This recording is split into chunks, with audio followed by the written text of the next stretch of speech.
नमस्कार मित्रांनो, सध्या मराठी अभिनेत्री नॅशनल क्रश म्हणून सगळ्यांच्या मनावर राज्य करत आहे. ही अभिनेत्री म्हणजे गिरिजा ओक. गिरिजाच्या अभिनयाची, सौंदर्याची सध्या खूप चर्चा आहे. पण याबरोबरच तिच्या फोटोखाली अनेक ट्रोलर्स अश्लील कमेंट्स करत आहे. यावरून तिचे वडील आणि अभिनेते डॉक्टर गिरीश ओक यांनी संताप व्यक्त केला आहे.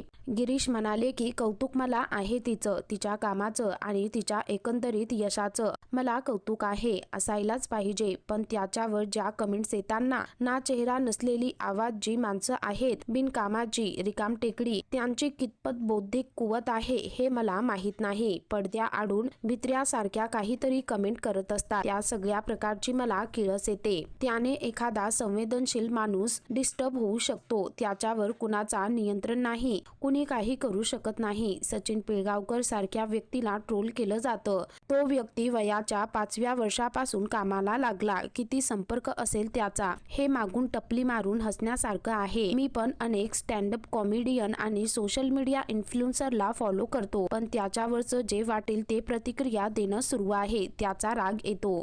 गिरीश ओक यांचा माया नावाच्या सिनेमा लवकरच प्रेक्षकांच्या भेटीस येतोय. या सिनेमात त्यांच्याबरोबर मुक्ता बर्वे, सिद्धार्थ चांदेकर, रोहिणी हट्टंगडी यांच्या मुख्य भूमिका आहेत. यावेळी एका मुलाखतीत त्यांनी ही खंत व्यक्त करून दाखवली आहे. एकंदरीतच गिरीश ओक नेटकऱ्यांवरती प्रचंड संतापले असून आपला राग व्यक्त करत आहे. तर मित्रांनो, या संदर्भामध्ये तुमची काय प्रतिक्रिया आहे खाली कमेंट करून नक्की कळवा.